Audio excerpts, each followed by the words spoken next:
Hey everybody, I'm Dane Sanders, and I want to welcome you to Fast Track Coaching. Doing a little experiment with our audio today, and hopefully this will be okay and you guys can hear me all right. Um, Quick update in case you have not been on the show recently. This is a brief conversation with some special guests that you guys get to listen in on, participate with on Twitter and in the chat if you watch it live. But the point of this call is to help you with your creativity and your business to move it forward. And I try to have folks from within our industry and outside of our industry weigh in. We've had some amazing past guests, and you can check out all their shows on the replays and the archives. They're for free. Everyone from Scott Stratten to Seth Godin to Guy Kawasaki, like tons of folks outside the industry who've given great insight for photographers, and then some amazing photographers like Jeremy Cowart, Zack Arias, um, you know, literally hundreds of photographers have weighed in that I am super inspired by, and today is no exception. And if you want to participate, jump into the dialogue. We'll be in the chat with you while it's being played, and spread the news. If this is valuable for you, let people know. And special thanks, by the way, to Adorama for underwriting this thing, making it free for you guys when it's live, as well as all the archives. But today, my guest is Gabriel Ryan, and Gabriel and I have been friends for a while now, which is nice because it's nice to have longevity. And we actually met outside of the context of photography, but grew into photography. And you're well known around the planet already. You don't really need an introduction. But for those of you who don't know Gabriel yet, Gabriel, why don't you get us up to speed a little bit about who you are and what you've been up to in the photo industry these last few years? Sure. Thanks, Sam. Well, thank you for having me on here. It's great to be back. It's been at least a year or two since I've been on here, so this is exciting because this July will mark our fifth year in business, and I feel like it's like Right on. it's a big mark for Carly and I. We're really excited about that. With just the numbers and percentages out there of businesses that making it, so we feel very fortunate to have been around since then, and a lot of it has been because of things like fast track coaching and the B School and a lot of different communal elements. So Mm. yeah, Carly's my wife. We've been wedding photographers over the last 5 years. Never imagined that I would end up as a wedding photographer. In fact, a couple years before I met you, Dane, well, actually, I guess I had technically met you in other circles. We kind of crossed paths, Right.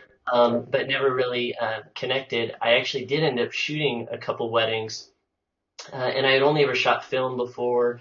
And a buddy of mine was like, "Oh, we don't want to like sell insurance and wait tables. We want to like do something creative." So he was all into video. So he's like, "We'll do weddings because you can make all this money, and we'll use that money then to buy all this equipment, and then we'll break into Hollywood or something like that."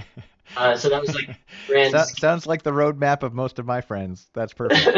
No, totally. It was like it seemed so perfect, and we even like talked to our first couple, and they were getting married, and they didn't have a budget, but they ended up hiring us. They paid me like $900. I think they paid him about the same. And we're like, this is working. Yeah. But they wanted me to shoot digital, and this was 2004, 2005, something like that. Yeah, maybe even a little earlier than that. And I had never shot digital before, so I borrowed a friend's camera. It was one of those like digital cameras that looked like an SLR but wasn't an SLR. And I didn't test anything. I didn't talk to anybody, and I showed up on the wedding day. And when I pressed the shutter down, 4 seconds later, it would take the photo. And I'm just sweating bullets, and I'm like, this is a nightmare. And then it took me 12 months after to even get them their photos. They wanted me to put their photos online somehow on this collages.net site. And I remember working my cubicle job, and I would bring my memory cards into work, and I would spend 4 hours of my day trying to figure out how to get them from this little memory card online, and I couldn't do it. So it was a nightmare. I never thought I'd be a wedding photographer. Wow. Um, Fast forward to October 2006 when you and I connected again. And in that same circle, I met Carly, my now wife and the mother of my children. Right. And we decided to get married, and we asked you for an awesome photographer referral. And you mentioned this gal who's up and coming. I think her name is Jasmine Starr or something like that. Something. Yeah. And we met with her and fell in love. And between the two of you, really realized that there was a community of people that would help us along the way, that would let us know, hey, not only, yeah, that was a mistake to not test out your equipment before, but here's what you might want to do. And there's these things called assistants and second shooters that, when you're starting out, you can just shoot with friends and they'll shoot with you and you can trade off. And I'm like, oh, okay, this makes sense. I go on open source photo and I would ask a million questions, and within 30 seconds I'd have like 6 responses. I'm like, oh, this is so cool. Yeah. And that was, yeah, 5 years ago, July '07. On the wedding day, actually shortly after you had left, my groomsmen, because Dane, you married us. I don't know if anybody knows that. Dane was the pastor at our wedding. I think that was the first one you'd ever done, right? It was probably the It second, was like but second but or it was the third. first in a real long time, and it was so fun. I mean, my gosh, when I think back on just the symbolic nature of what it was, and the fact that the connections with you and Carly, and having a chance to be with you guys in that context, and to play that role, and to have Jasmine be the one to photograph it, and JD, it was great. What a fun day that was. Yeah, it was that day really did start.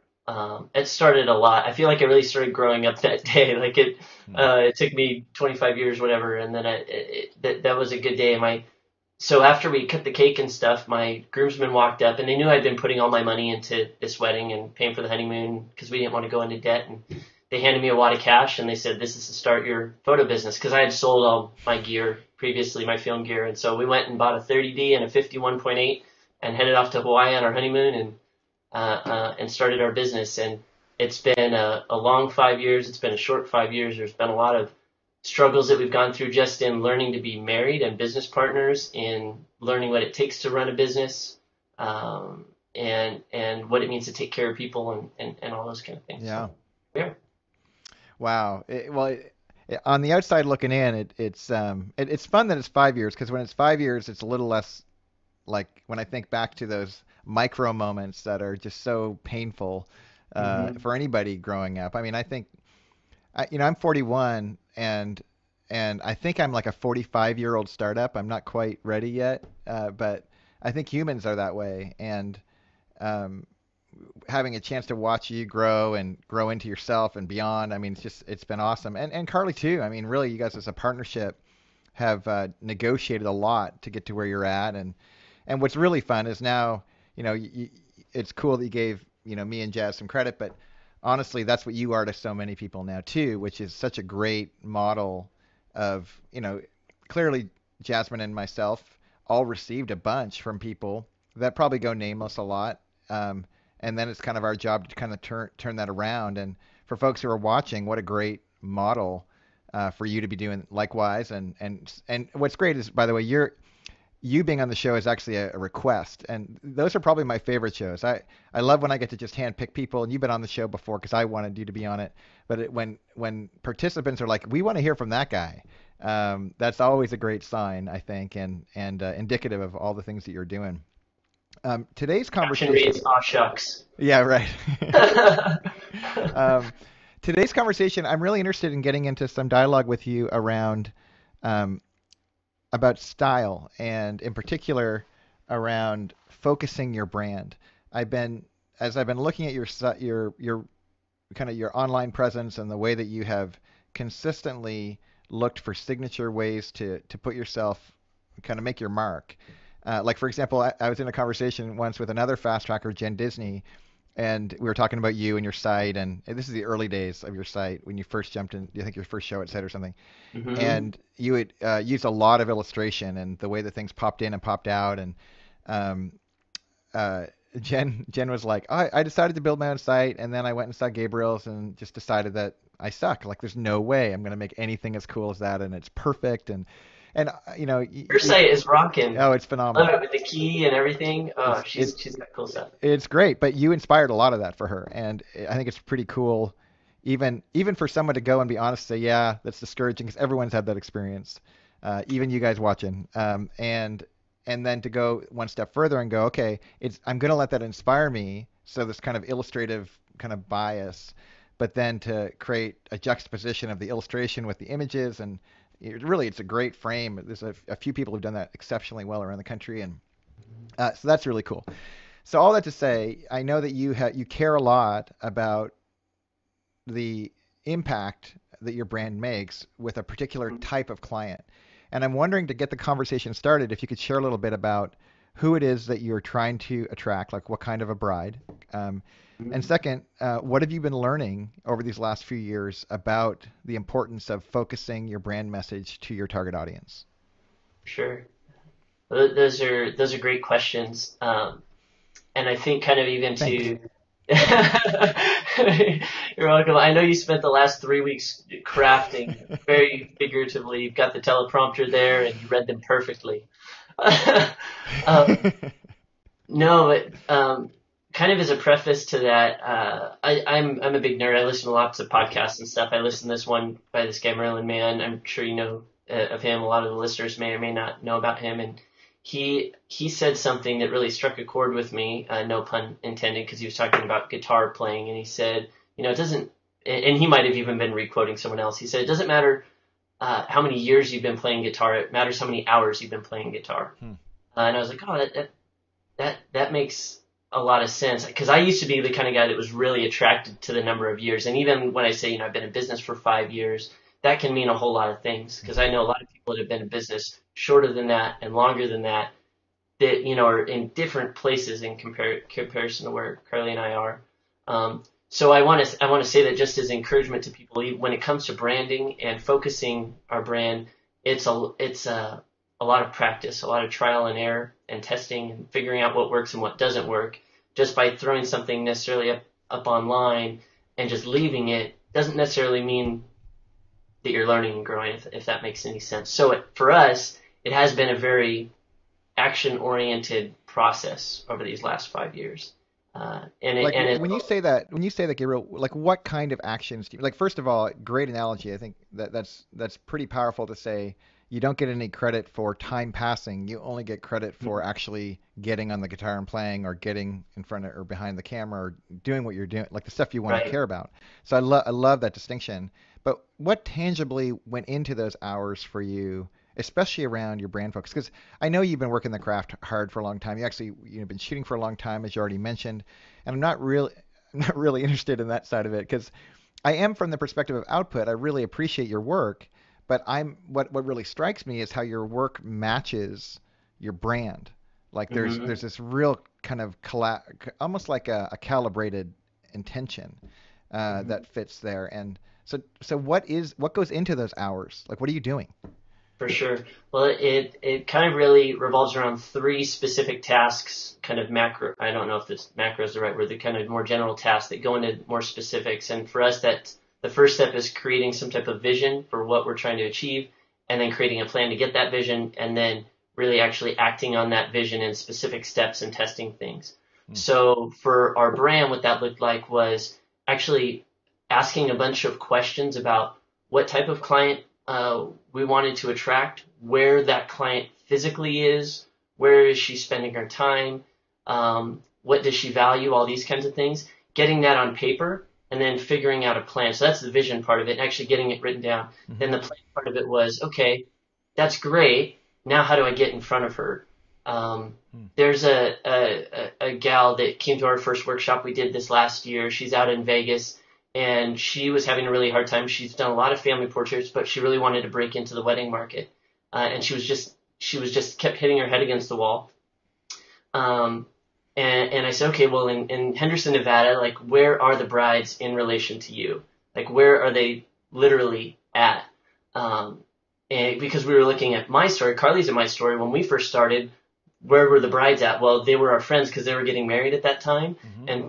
And so we had some real close proximity to that, which was a huge blessing that we leveraged at the very start.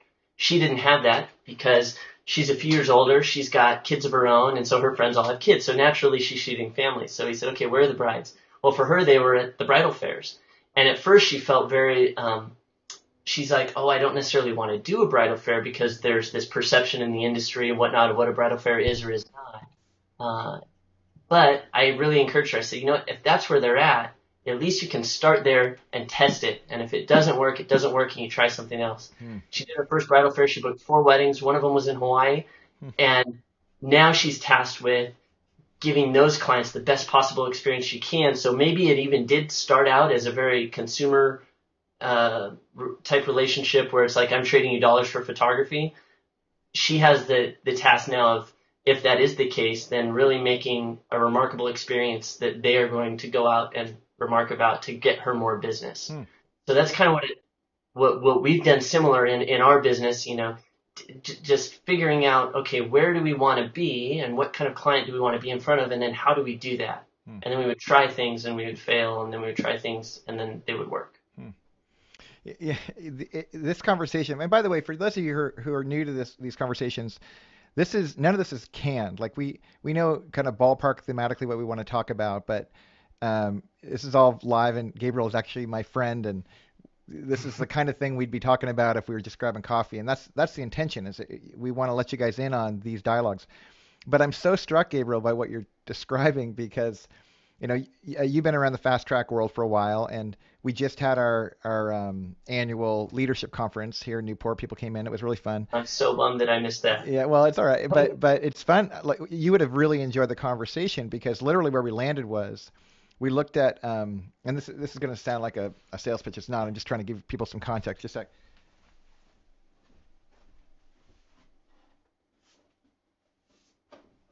So like when fast when Fast Track came out, the intention behind this book was to help people figure out who they were. It's just kind of identity, kind of along the lines of the vision thing that you're describing of what am I supposed to do. And then Business Plan came out, and this was supposed to be about, okay, come up with a plan. And the big conversation with the leaders was around what's the third step, like what's required. And one of the leaders from Canada was just pressing me, like, where's Fast Track going? What are we doing? And finally, I just kind of blurted out, well, this is you got to figure out who you are, make a plan out of who you are, and then frickin' implement. Go do something. Mm-hmm. And actually, as you're describing that, I'm like, I think that was the right answer because here's another example of there really is a three-step plan. And it's so tempting, I think, to skip the first two parts and try to go straight into implementation. Or maybe it's the reverse. Maybe it's like get so wrapped up in having this theoretical vision of what you're supposed to do, but never actually go do anything. Mm-hmm. But I just so appreciate your emphasis on, okay, look, I don't care if it's a bridal fair. I don't care if it's door to door. I don't care if you're doing cold calls to people. Do something and test to see if it works. And if it works, even if it's like lowbrow ghetto and you'll be embarrassed about it later, you can at least, what a great story. Like every great photographer I know has some story where they say, yeah, when I started out, Mike Cullen, when I started out, I had a ponytail. He doesn't say it. Becker tells us all the time about how he had a ponytail. But it's really funny to me how consistent that is. That everybody who seems to be in a place of some traction, it's not a made it. It's really just some kind of a sense of they know what they're up to. They're comfortable in their own skin. They have a plan on what they're going to execute. And even if the plan switches because of circumstances, they go and they concretely go after something. And that's really compelling to me. And I especially liked your advice around testing it. So talk a little bit about what you mean when you say test it. Like, is it strictly the metric of you're getting jobs, or is there other things that you measure besides that? Oh God, there's all kinds of things. And I went through a year-long coaching program with the eMyth, which one of our first conversations over coffee, Mark, Brooke, and I were sitting next to each other and looking at you and saying, hey, Dane, we want to be wedding photographers. What do we do? And you said, take 100,000 photos this year, which equates to that, playing a lot of hours on the guitar. Right. And go out and read this book. And it was eMyth Revisited. So I actually went through a coaching program with them over the course of a year, group coaching. We called in twice a month. It was a handful of business owners, from a gal who owned a pole dancing for moms for like athletic deal up in Washington, to an adoption agency in Ohio, to a marketing recruiting firm in England. It was really pole dancing? Yeah, it was like pole dancing for sport. It was like aerobic pole dancing. Got it. So she owned a studio. I'm like, okay, all right, whatever. But we would get on the phone a couple times a month, and we'd go through all these exercises. And through that program, I really learned a lot about quantification and testing and what that looks like, and how to quantify two things: how to quantify tangible things, obviously numbers. How many dollars are you making per gig that you book? Obviously, you're taking an income, then you have expenses. What's left? To quantifying intangible things like, I want to create a remarkable, like an awesome client experience. What does that look like? And we actually broke that down even into metrics. So we had to kind of start again at the vision when we're quantifying things. We had to pull things out of our vision that we could quantify and that were even important to quantify. Because if you want to quantify everything, you're going to spend all your time counting numbers and you're not going to be doing anything. Right. So picking out the key things that are important. So for our business, we just have a handful of things that we track. We track gross revenues. We track profit. We track a thing called retained earnings. So at the end of the year, how much money are we actually keeping on cash on hand? To be able to invest into our business, to be able to handle the off season, all those kind of things. And then we also track a couple things, like we track the effectiveness of our work environment. And that breaks down to, do I have too much equipment or the right amount of equipment? Am I upgrading my computers enough? Those kind of things. Is my work environment clean so that when I show up to work, I can get the job done? And there's just a handful of things that we track and quantify that we feel are important and kind of affect our brand as a whole and the experience that our clients have and that other vendors have when they interact with us. You know, what I love, I want to get back to the client experience in a second, but I especially appreciate that part about, because knowing you a little bit, I know that I think you're a J, a strong J on the Myers-Briggs, and is that a fair, as a guess, but I'm pretty I don't know that. I'm pretty sure. Did we do that in the experiment? I think we did. We might have talked about it at one point, but I don't remember taking the Myers-Briggs test. Well, So I think we just talked about it, because there's the first one is, are you introvert, extrovert? Then are you sensor, perceiver? Then are you a feeler or thinker? And all those things affect like where you get your energy and how you make good decisions and all that sort of thing. But the last one is whether you're a P or a J, and a J likes it when everything has a spot, and a P feels limited when everything has a spot. And my experience of Carly is that she's a little bit more P, and that you're a little more J, or maybe crazy off the chart J. And I'm way off the chart, Jay. Like if I have a kitchen that is like so well stocked with all the goods and everything's in its place, I feel so free to create whatever kind of meal I want. It's when things are kind of in disarray and I don't really know what's there that I'm like, I'm making mac and cheese. I can totally relate. But it's interesting to me that you're thoughtful enough to go, okay, given my personality, it really does have an impact on my creativity with my clients or my work, or just enjoyment in that. Like, if we're going to be entrepreneurs, we might as well enjoy the process, because it's there's a lot of risk involved, and I don't know. It seems like it's worth be considering the things that you can control, because you can control so much more as an entrepreneur, and it's really striking to me that you would take time to do that. And it's funny, I'm looking at my business office right now, and I'm going like, yeah, that's why I feel good right now, because I did a video about creating order yesterday, and to do that, I actually had to create order for the video, and and it absolutely impacts what kind of my affect, and I think that's really smart to anticipate. How does that translate though to the client and what they experience? Like, how do they get the benefit of you having a good workspace? Sure. Well, I know that when I have a good workspace, I get back to inquiries faster. I know that I get back to client requests faster. Even when my email is organized and when my task management system is clean and I've done my reviews and I've gone through and kind of cleared those things out, then it gives me the clarity and the free space to take action and have relationship, because and I tell my clients that my favorite part about this gig as a wedding photographer is getting to know people, having coffee with them, doing these kinds of things, having conversations. But there's a lot of things that have to happen in order for that space to be open. And so I would notice, and I would have these conversations with my coach, and I would say, man, I have no idea why, but there are 6 inquiries in my inbox, and this is like, I got 6 this week, and I should be calling them back. But I'm not. And why the heck am I not? Like, I know that every day that I wait, every hour that I wait, they're likely to just like brush me off and go hire somebody else. So why am I not going after that? You know, some people would kill to have 6 inquiries in their inbox. Why am I not going after that? And I really had to figure out why. And for me, part of that was just having a system where everything has its place and everything's in its place. Yeah. Yeah, I mean, another way to describe that is context, right? Like setting the context for you to have a great experience, for your client to have a great experience. And I love the correlation that you're making between what you're doing and how that impacts other people.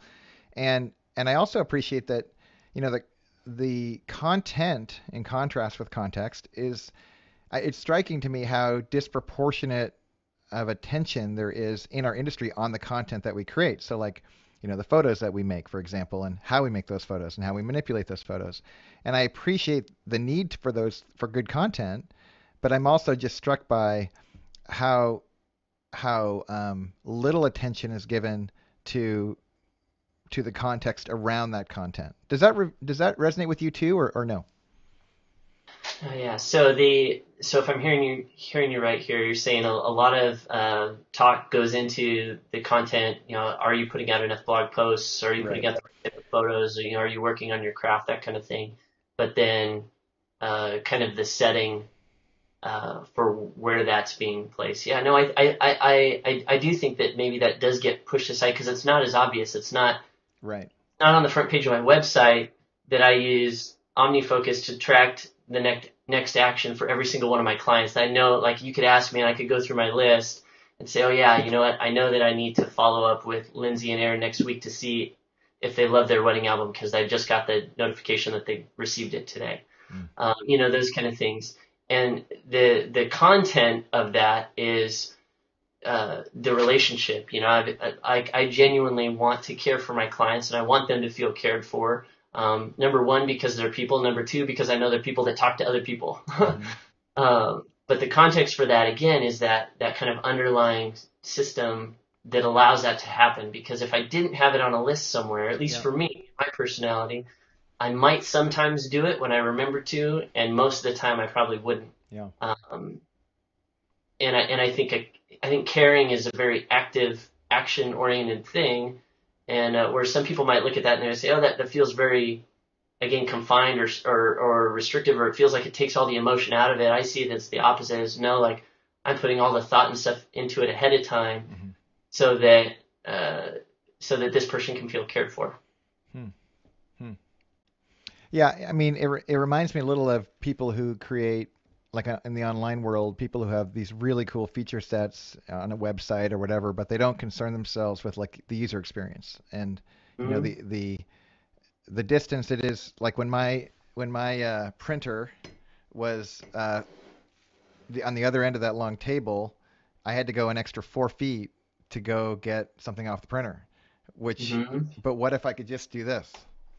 Right. Would that make any difference? Or um, getting from my scanner to my shredder, would that make any difference? Or, just such like little tangible micro, like inches. Mm-hmm. And when I hear all those sports metaphors of like football's a game of inches, and a lot of great athletes can get to one point, but only if you can go those couple extra inches or do it a couple milliseconds faster. And that's the difference between a pro athlete and a champion.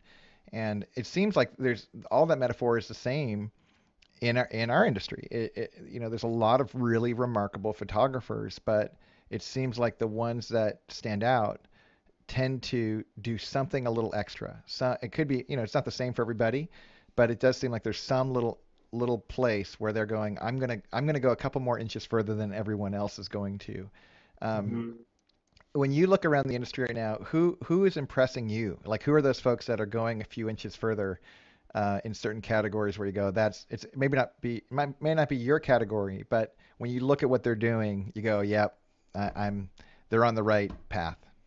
Right. Well, I think our friends Mark and Candace of Mark Brook Photography, um, those guys got it down, man. They are such a rocking team. Candace is like uber business smart, very savvy about what the client needs and how to take care of that. And then Mark, I'm surprised the guy doesn't like write video games and make video. Like he's just very technically smart and gets it.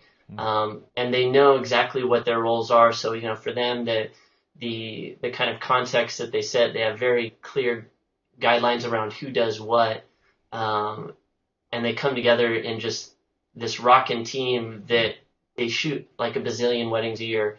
Not literally, maybe like 40 weddings a year, but still they A shoot a bazillion lot. point one. Is that what yeah. And they get to take care of a lot of people because they've done the work going into it, of setting all that up. Yeah. Uh, they're pretty awesome. Um, Gosh, who else can I think of here? Once in a while, you and I and all of us on the West Coast, we need to pick some people on the East Coast that we're impressed by. Like for me, it's funny. Someone who doesn't, I don't think, like me very much, but I really respect is Cliff Motner, and I Hmm. think I think his work and not just him, but um, their team and everyone over there, they're just remarkable in not only the quality of their work, but the quantity of their work. Like they are, it seems like from the outside looking in, they they just work their tail off to get, you know, dozens and dozens, like in the 50, 60, 70 range kind of weddings per year, and they're all quality weddings. And Yeah, they want to like win album of the year on every wedding. Like it seems remarkable. It's just their work ethic. yeah. Um, I think of like in other genres of photography, like it's a bit of I have a bit of a crush on the guy, I guess, but like Jeremy Cowart, I think is somebody who, That's who I was thinking of right now, especially with some of the stuff he's been Instagramming lately, with the drawings over it, yeah, over the photos. Uh, I've been super inspired lately. In fact, I even started a drawing class here locally because long before I picked up a camera, I was always drawing and with pencil and paintbrush and those kind mm, of things. mm, So that's been inspiring me, and I've even been looking outside of the photo industry, even at like animation and mm, kind of things to really figure out like what makes these different art pieces work and so compelling. mm-hmm. Yeah, for some reason I had a blank a second ago when I couldn't think of Cliff's girlfriend Susan Stripling, but Susan's awesome Oh, too. okay. And Hmm. again, I don't think Susan likes me either. So this is clean and pure. I have a lot of respect for them and their work, and with Jeremy too. And I think you're right. That kind of cross efforts or pollinating efforts to bring in other creative means. It really is compelling, and it translates. I mean, you look at Jeremy on Hmm. Google Plus, man. I looked at him the other day. He was in the hundreds of thousands of followers. Like, and Google Plus has only been around for 5 months. Like, Yeah. it's crazy, um, the By the way, impact. I just signed up. You dared me to, and I just signed up like however long we've been talking ago. I'm sure you're days away. You're days away from hundreds of thousands. But so okay, so here's my question. You have half a decade under your belt, Mhm. and not too it feels like not too long ago you didn't, and you've learned a ton in these last number of years. But let's say, let's say you decided today you wanted to be a wedding photographer, but you happen to be infused with a bunch of great information. And I've asked you this question before, but I want to ask it again because I think it's a different context to answer it in. How would you spend your first quarter of a year if you were starting out today as a wedding photographer? What would you be doing? Totally. Um, Number one, before I do anything, I would make a decision whether or not I'm going to quit, and under what circumstances. I think that's super important because there's been Like an exit strategy, um, or do you mean like a decision to never quit? like a decision, more of a decision to never quit thing. Like what would it take for me to quit at this and really look at that question honestly and not just like in a, oh, I'm never going to quit Hmm. kind of thing, but like really like um, in and I don't want to be too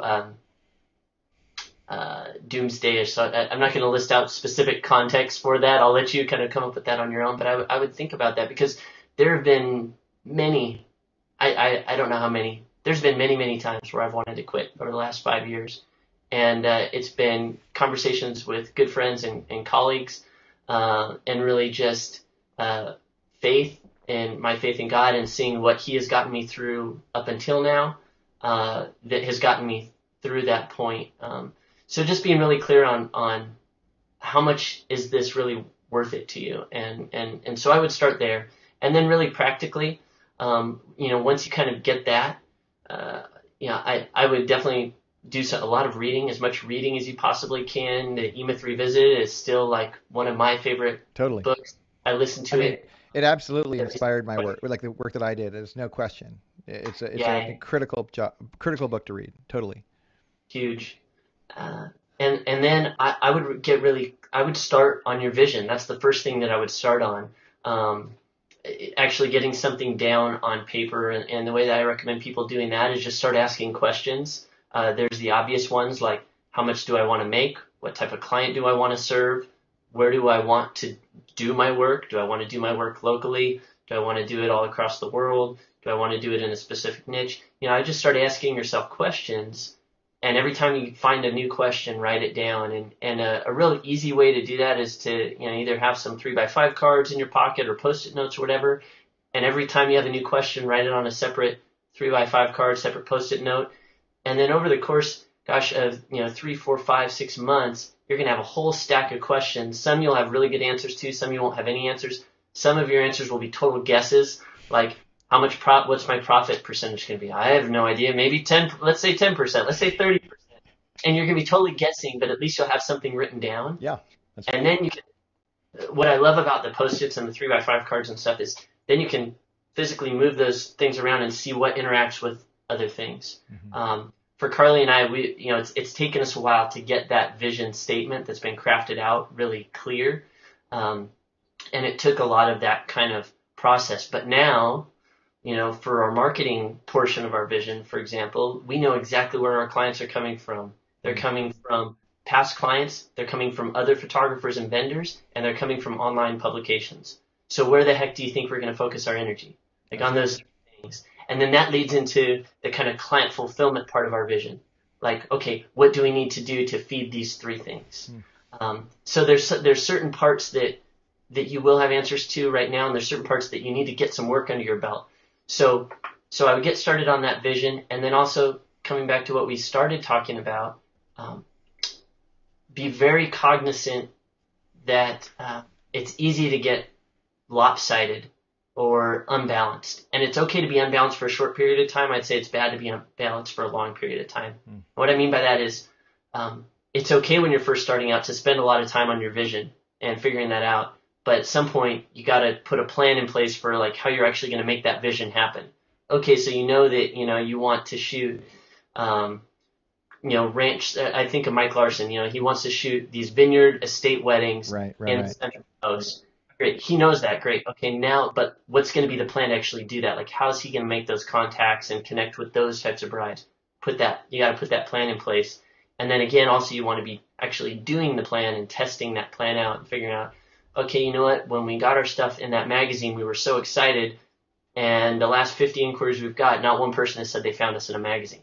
Do we want to really put our efforts there? Or you know what? We bought that ad, and the last 10 people said they found us in that ad. Awesome. Let's pour money into that. More money into that. So again, figuring out whether, what's it going to take for me to quit? And is this something I really, want to do? And if it is, like, what's going to be that threshold? What's going to be that point where, either my family is more important or, just paying the bills is more important or, whatever it is, where does this kind of land on your value scale? Once you got that settled, working on that vision. And then while you're working that vision and getting started, being really cognizant that you also need to make some plans and that you need to actually do and test some stuff. Brilliant, man. Well, it's always great to have you on the show, and I'm sure I'm going to hit you up again to come back soon enough. But please send my best to your wife and family. For sure. And it's funny. I've had Mark and Candace on, long time ago, but I need to have them back. I was so impressed even in the early days of what they were doing, but to see them kind of in full stride, it'd be great. Maybe we should reach out to them. They're rocking. If you're talking to them soon, let them know. I'm going to hit them up. Sure. But and they just got a really cool new studio too. They're actually sharing the space with Lindy Galloway. Oh, really? Up in Costa Mesa. And Mark, among being very technically oriented, super rad craftsman. Their space is insane. Like they ripped I can't up wait to see it. Floors and built in these. He graphed and made this whole shelving system out of pipes and reclaimed wood. And it's cool. It's cool stuff. That's great. Well, cool, man. Bless you, and hopefully we'll see you sooner than later in person. But if this is beneficial to any of you guys, please be sure to thank Gabriel at Gabriel Ryan and at Adorama for providing this. I don't mind if you put at Dane Sanders on anything. And if you want to find out more about what Gabriel's up to, what's the best website to go to? Probably Twitter is where Twitter is updated the most. So twitter.com/at Gabriel Ryan or Gabriel Ryan. And then other than that, our website is gabrielryan.net. And go to there and it goes over to our blog and whatnot to get more about what we're up to.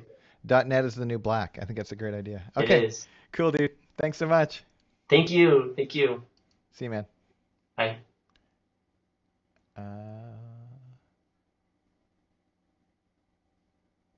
I don't know how to stop the recording. All All right, dude. See you later. right, see ya.